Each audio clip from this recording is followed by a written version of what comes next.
하나금융지주 2023년 연결 실적을 분석해 보는 내용을 진행해 보도록 하겠습니다.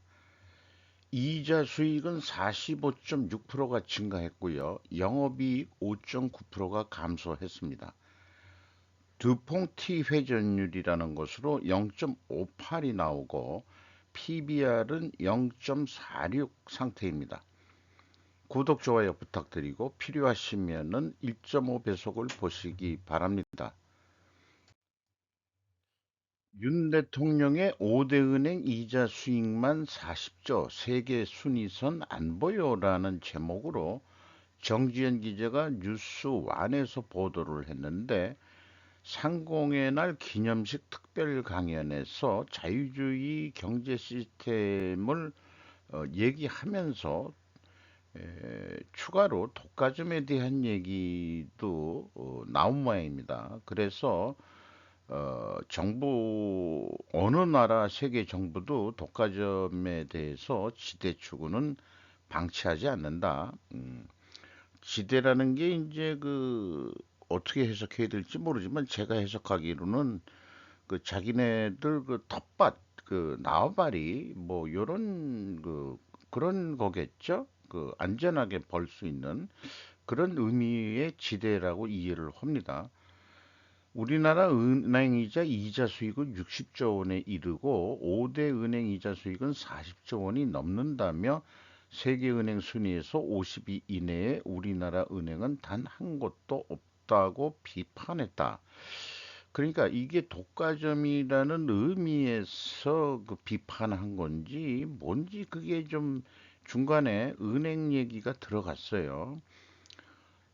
정부는 독과점 카르텔 타파를 위해 노력을 멈추지 않겠지만 기업도 독과점의 지대를 추구하는 관행에서 벗어나야 한다. 그러면은 이제 제조업만이 아니고 금융업까지 아울러서 얘기하는 거로 이해가 됩니다. 4대 시중은행의 외국인 지분율이 모두 50%가 넘는데 실질적으로는 훨씬 더 넘는 데도 많습니다. 한국은행이 기준금리를 못 내리는 이유하고도 뭐 연결해 보고 싶고요. 어, 이 상공인 날에 윤 대통령이 자유주의 시스템만을 강연한 것이 아니었다는 뉴스, 그 자유주의 시스템은 조선비주에서 보도를 했는데 이 뉴스 완에서는 어, 좀 비판적인 그 글 내용도 소개를 했다는 거예요. 이런 자세가 뉴스완이 좀 더 괜찮은 것 같네요. 그런데 하나금융에 대해서 임영웅 광고 모델 기용의 팬들 영업점 찾아 자발적 상품 가입이라고 또 김태호 기자가 보도를 했습니다. 서울 강남구에 사는 하상희 씨는 40년 가까이 쓰던 주거래은행을 최근 하나은행으로 바꿨다. 하 씨가 좋아하는 가수 임영웅이 하나은행의 광고 모델을 기용됐기 때문이다. 이런 거를 보면서 하나은행이 마케팅을 잘했다 생각하는 게 고령화 시대의 노인들의 돈을 공략하는 마케팅 이런 거 아니냐. 그 임플란트 치과 저도 뭐 치과 나이가 먹으니까 치과를 자주 가게 되는데 임플란트 치과도 이미 오래전에 임영웅을 그 광고 모델로 했어요. 그런 게 있는데 저건 그 할머니들이 할아버지들보다도 할머니들이 그렇게 좋아한답니다. 아줌마들도 좋아하겠죠. 네.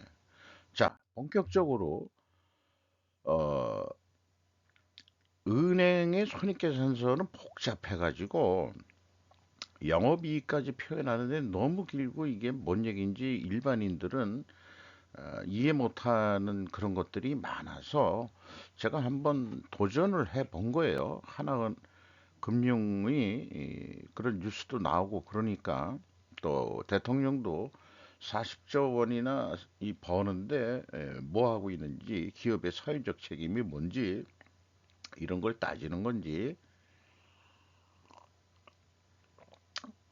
그래서 은행이라는 게 예대 마진 가지고 움직이는 거니까 한마디로 돈놀이 장사 아니겠습니까? 이자 수익이 23조 2,759억 원으로서 전년보다 45.6%나 크게 증가했어요.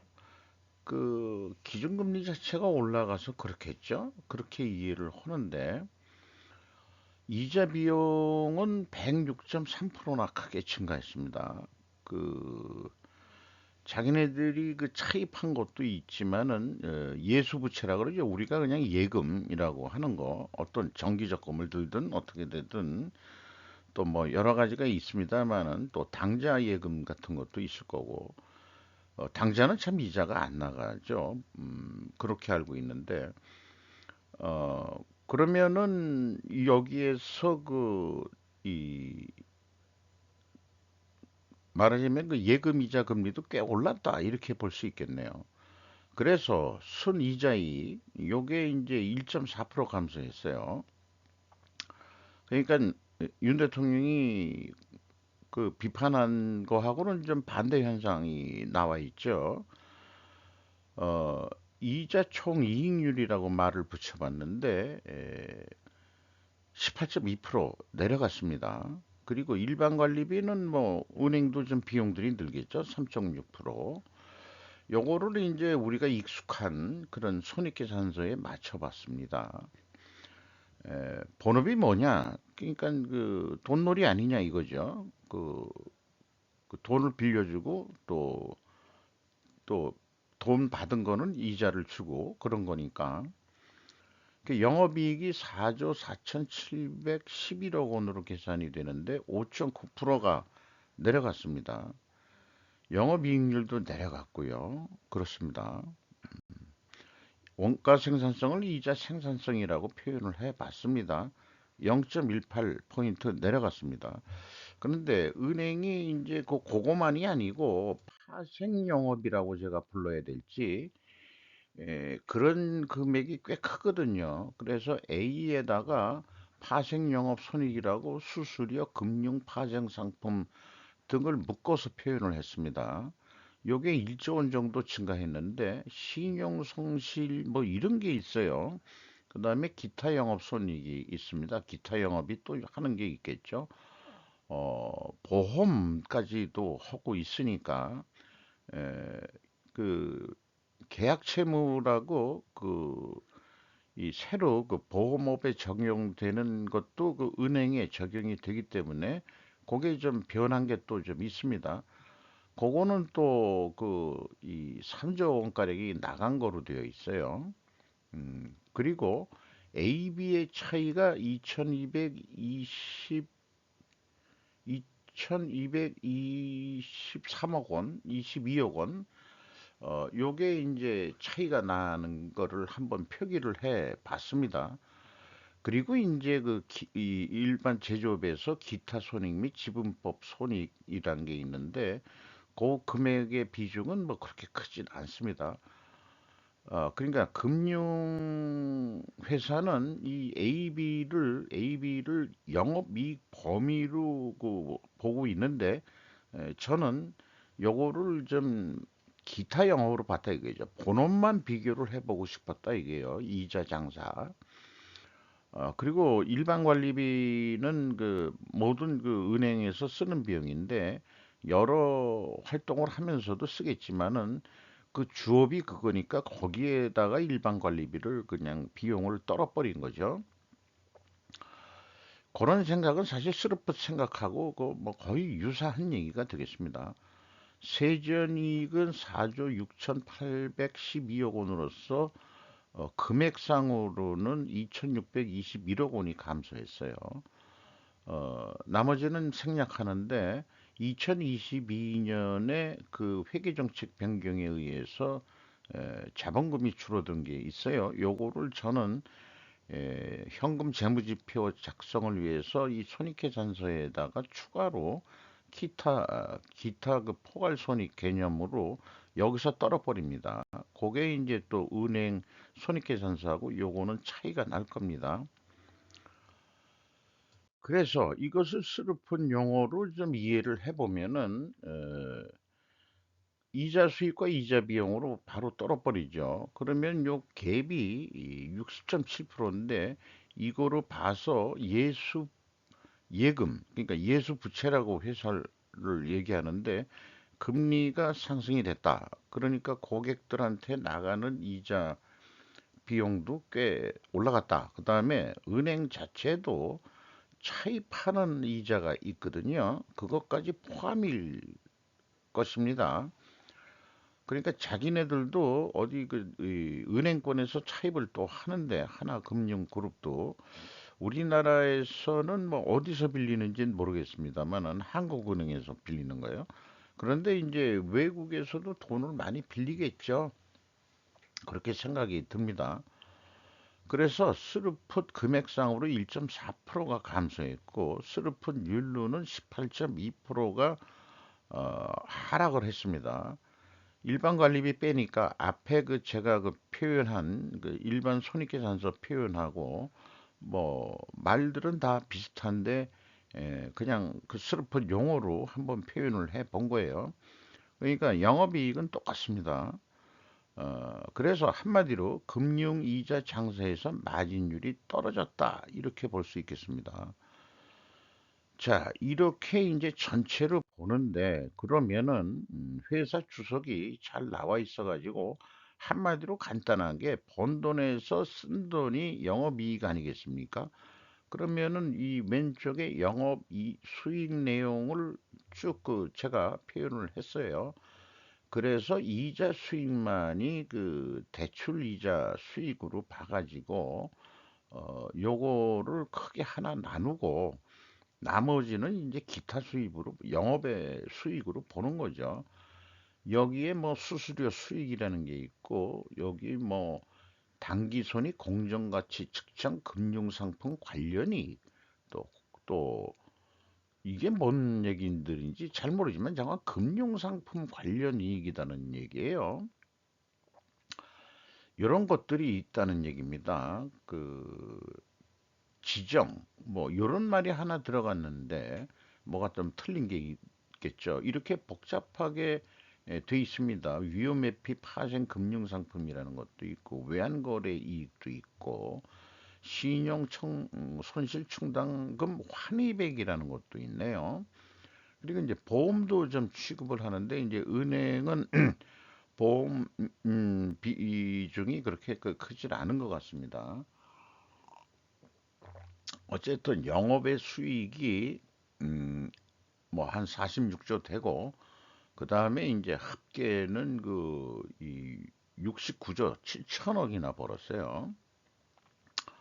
대단하죠? 그러면은 그 비용을 보면은 이자 비용이 14조 3,965억 원이 나갔습니다. 이걸 예금 이자라고 그 생각을 해봤어요. 그리고 나머지 비용들을 다 묶어 쓰는 걸 오이 그 스루프에서 얘기하는 운영 경비 50조 원이 나가서 더한 게 65조입니다. 그러니까 69조에서 65조를 빼면은 4조 6,934억 원인데 아까 그 손익계산서 표현한 재구성 영업이익 보험하고는 2,222억 원의 차이가 있죠. 여기 아까 그 손익계산서에 그것이 뭐냐? 요거 갭이 그러면 어떻게 나오는 거냐? 그러면은 운영 경비에서 일반 관리비를 빼는 거죠. 이 운영 경비에서 요거 금액이다.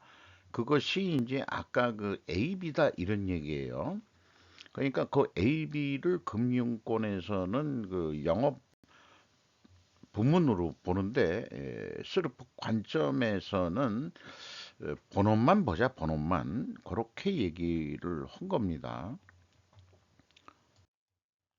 그래서 대출채권과 예수부채 이 재무상태표에서 가져왔는데 대출 금액이 381조나 되네요. 참 규모가 크죠. 예수부채 예금 받고 있는 것들이 그 3,718억 원이나 아니 371조 원. 그래서 그 이 대출 채권이 그 예수부채보다 더 나갔죠. 그리고 일반적으로 돈을 예금을 받아서 대출해 주는데 예, 예수부채보다는 더 그 대출을 해줬다는 얘기예요. 작년에는 좀 적게 해줬고 2021년도가 더 대출을 해줬는데 예수부채보다 대출을 더 했다는 것은 어디서 자금 차입을 했다는 의미로 해석을 하게 됩니다. 그리고 그 아까 그 이자 비용이 있는데 현금 흐름표의 이자는 12조로 계산이 돼 있어요. 그런데 손익계산서에는 14조로 나와 있죠. 그래서 손익계산서의 이자 비용은 실제 현금이 안 나가는 이자도 그 이자 비용으로 계산을 하겠죠.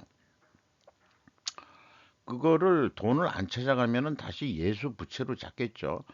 저 같은 경우 그 뭐 예금도 얼마 안 되니까는 은행에서 3개월마다 그 예금 이자를 그 입금을 시켜주는데 그거를 빼갈 일이 없죠. 그냥 뭐 그런 거가.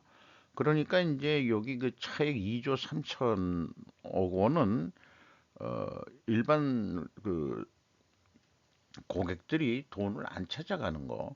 그러니까 이 이자로 또 먹고 사는 어떤 게 있으니까 실제적으로 현찰로 12조 원은 가져간다는 얘기예요. 그거 현찰 거래가 있다는 얘기입니다. 이 하나금융그룹 또 외국에서 은행 그 돈을 또 차입한 게 있을 수 있고 국내 금융권이라고 그러는데 음, 어디서 그 차입하는지 저는 매우 궁금합니다만은 자 그렇게 해서 경영평가 지표를 또 해봐야 되겠죠? 제조업이 아니니까 이 제가 그 개발한 것은 채택한 것은 T회전율이라고 듀퐁에서 얘기하는 T회전율을 적용을 해봅니다. 요것이 T회전율은 올라갔다. 그러나 이제 스루픈율은 떨어졌다는 얘기고요. 생산성도 떨어졌고 그렇게 이제 볼 수 있겠어요. 예, 여기다가 이자 부채 레버리지율을 하는데 하나금융지주도 71.8%까지 이 부채 비율이 올라갔습니다. 아, 현금 버퍼가 꽤 많이 내려갔어요. 그 2021년도에 517%나 있었는데 이게 이제 꽤 내려갔습니다. 현금이.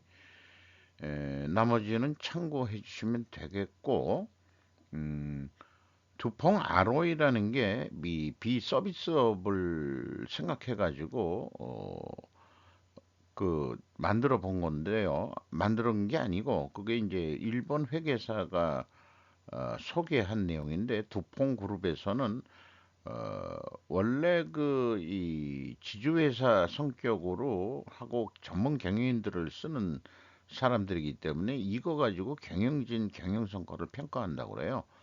그래서 자본 회수율이 1.5%그 내려갔고 그다음에 영업이익률도 떨어졌죠. 그러면은 이제 그 물갈이 시킨다 이런 얘기입니다. T 회전율은 올라갔어도 뭐 매출만 증가해서 되는 건 아니다 이게 종합적으로 판단한 건데 투자하는 입장에서는 자본 회수율이죠. 그러니까 이게 1.5% 내려갔다. 이거 너 잘못한 거 아니냐? 이런 얘기가 되겠어요. 그래서 요 ROI의 그 검증식은 P 곱하기 T입니다. 영업이익률 곱하기 이 T 회전율 하면은 또 이렇게 나온다. 요거는 일반 제조업에서도 쓰고 있습니다. 제조업 분석할 때도 요거 두평 ROI를 또 한번 추가로 계속해서 소개를 해야 될 기분이 들어가네요. 그냥 간단하게 뭘 가지고 경영진의 경영 성과를 평가할 거냐, 뭐 이것저것 따지지 말고, 참고적으로 이것도 어차피 그냥 산식에 의해서 나오는 거니까, 이렇게 보면은 좀 좋지 않을까 싶습니다.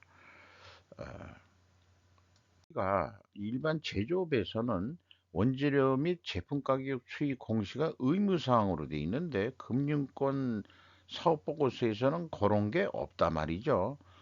그래서 금융권 공시에는 왜 대출금리 추이와 예금금리 추이를 공시하지 않는 것이냐? 요게 이제 금융감독원이 불평등하게 제조업을 금융권이 벌써 장악해가지고 못 살게 굴고 니들은 투명하게 하라고 얘기하면서 금융권은 이미 알고 있는 거 아니냐 뭐 이렇게 얘기해도 의무사항으로 너 줘야 되는 거 아니냐 이게요. 물론 이제 우대금리가 있고 뭐 장기 신용 뭐 이런 있는 사람의 뭐 특별 VVIP 금리 뭐 VIP 금리 뭐 보통 금리 뭐 이런 식으로 구분하고 있는지는 알겠지만은 네이버에서 그 주택담보대출이 그 퍼센테이지가 어떻게 되는지 한번 찾아보려고 그래도 하나금융은 안 나와요. 이것도 문제예요. 주담대 쪽으로 그 첫 화면에 나온 거 보면은 SC제일은행이 4.01에서 6.24 이렇게 되어 있어요. 우리나라 기준금리가 3.5%죠. 우리은행, 시중은행이 있는데 3.66에서 5.11로 돼 있다. 신용대출 금리는 더 높을 텐데 제가 그 5점 몇 프로인가 내고 있는 것 같은데 5.8%인가 뭐 그렇게 내고 있는 것 같은데 저는 그 하나 은행이 제 주거래 은행입니다만은 그것도 뭐 특별 대우해서 그렇다는 얘기인데 이게 이 신용대출에 대해서는 그 랭지가 너무 크네요. 어, 그런 거 어떻든 좀 합리적으로 주택담보대출금리하고 신용대출금리 이런 거 좀 공시를 해야 되지 않겠냐 그런 생각이 들어갑니다. 자, 그러면은 금융권은 돈이 하는데 이 현금 재무지표로 경영평가를 하는 것이 바람직하다고 생각이 됩니다. 아까 그 이게 실제 현금으로 그 이자가 나간 거죠. 그 12조 원. 이게 꽤 그냥 2배 이상 가까이 증가를 해버렸습니다. 자기네들도 차입금이 크게 늘어가지고. 그래서 EAT, 세후 현금 흐름을 산출하는 그 순서인데요. ANI라는 게 이제 비현금 비용이 되겠습니다. 이 조정액들을 다 이렇게 그 정리를 하면은 9조 7천억 원 벌었다. 이렇게 얘기할 수 있는 겁니다. EBIT라고 뭐 그 주식하는 아줌마들도 자꾸 얘기를 해가지고 어 요것도 계산해 놓은 거고요.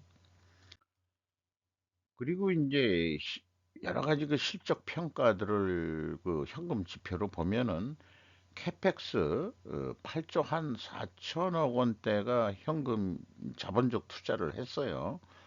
종속기업 비율은 2.9%뿐이 안 되고 아까 EAT 현금 흐름에 대해서 또 별도 검증하는 방법이 있습니다.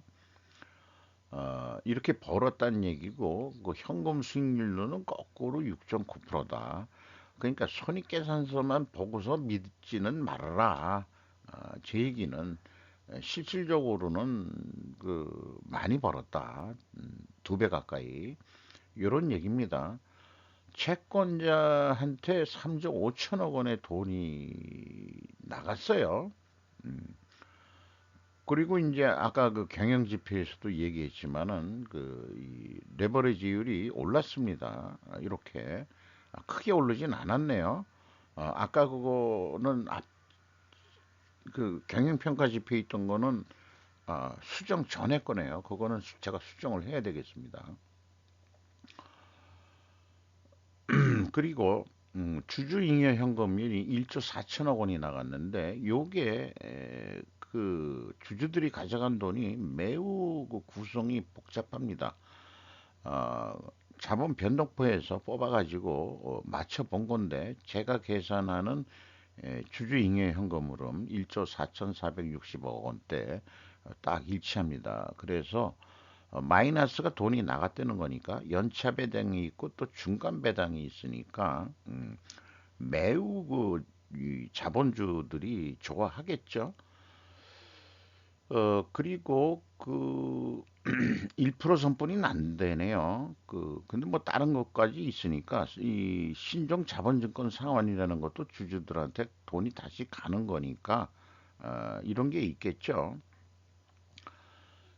최종 12조 8천억 원대 현금이 유출이 됐다. 돈을 잃은 게 아니고 이렇게 계산이 나옵니다. 그리고 현금 보유율이 한 500%나 가지고 있었는데 계속 그 현금 보유 수준이 떨어지고 있는 것을 보여주고 있네요. 주가를 보면은 63,900원으로서 2023년 초보다 15,100원이 상승했습니다.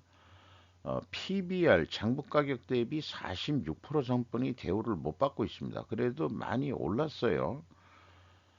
그리고 주주를 보면은 국민연금공단이 제일 많은 거로 되어 있고요. 브랙락 펀드라는 데가 들어와 있고 캐피탈 그룹이라는 게 들어와 있는데 요게 벌써 외국인이죠. 어, 이렇게 되는데 전체 외국인이 몇 프로냐면 70.2%입니다. JP 모건 골드먼 CLSA 시티그룹 등이 그 네이버 검색에서 띱니다. 자, 이 정도면은 어, 대통령이 아무리 공격해도 CR이 안 맥힐 것 같은 기분이 들어간단 말이죠. 물론 한국은행이 금융감독원이 또 컨트롤 타워로서 뭐 어떻게 좀 잘 할지 모르지만은 우리나라 그 시중은행은 우리나라 거 아니다. 제 얘기는 그 얘기예요. 그랬으니까 한국은행이 기준금리 미국도 좀 내려야 된다는데 우리나라가 좀 경제 상황이 안 좋으니까 금리를 우리는 내려야 되지 않겠냐. 일본은 지금 금리를 올려야 되는 상황으로 얘기가 되고 있지만은 미국이 5.5%죠. 매우 높죠. 경기가 너무 좋으니까 그렇게 올렸는데 우리나라는 지금 경기가 나빠지는데 중국도 금리를 내리고 있습니다만은 우리나라도 좀 내려야 되는 거 아니냐 금리를 그렇게 생각이 들어갑니다. 자 여기 4대 은행 5대 은행에는 시중은행에 농협이 있는데 상장된 기업이 아니라서 파악하기가 어렵고 하나금융이 70.2%, KB가 더 높습니다. 7.5.4% 그렇게 돼 있고 신한지주가 61%, 우리금융지주가 좀 50% 이하로 떨어졌네요. 우리금융에서 뭐 재미를 못 봤는지 하나금융이나 KB은행 쪽으로 외국인 자본들이 몰려간 것 같습니다. 이런 상황입니다. 우리나라 금융권이 이 재계를 거꾸로 컨트롤한다고 볼 수 있겠지요. 아무리 뭐 국내 은행장이 나온들 뭐 어떻겠습니까? 그렇게 보이는데 이상입니다. 이건 제조업에서 주로 쓰는 겁니다만은 금융업에 적용한다고 해도 안 될 건 없고요. 여기 세일즈 레비뉴에서 마케팅 액티비티 아까 이 임영웅이 광고 모델 쓴 거 이런 활동들을 하는 거고 여기 순수 변동비라고 되어 있는 것은 이제 이재 비용이라고 얘기를 하면 될 것 같고요. 은행에서의 퀄리티는 뭐겠느냐? 고객 서비스 수준이겠죠.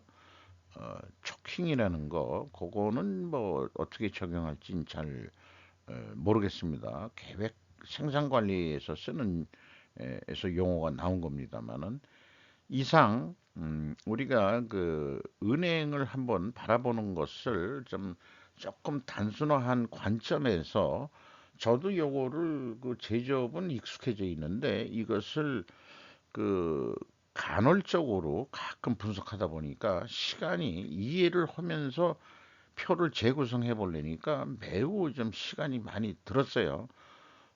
제 자신이 이렇게 시간 투자를 해보는 것은 금융권을 이해해 보자는 얘기고 또 그런 뉴스들이 나오고 그다음에 이제 대통령까지 금융권을 비판하고 있는 입장에서 음, 과연 올바른 비판을 하고 있는지 왜 그런 얘기가 나왔을까? 수익만 얘기해 가지고는 안 되는 거 아니냐? 금융권도 자기네들이 그 이자를 쓰는 게 많다. 그러니까 2022년도가 금리가 올라가면서 재미를 봤다면은 2003년도는 정부 시책에 호응해 가지고 뭐 좀 그 실적이 좀 떨어진 거죠. 듀퐁 그 지수로 보더라도 그렇게 나오고 있다. 정부의 그 입김이라기보다도 그 영향력이 나타난 거 아니냐. 이렇게 종합적으로 좀 해석을 해보고 그럼 뭐 잘했다. 비판한 거 그렇게 최종 결론을 내볼 수 있지 않을까 생각합니다. 마치도록 하겠습니다.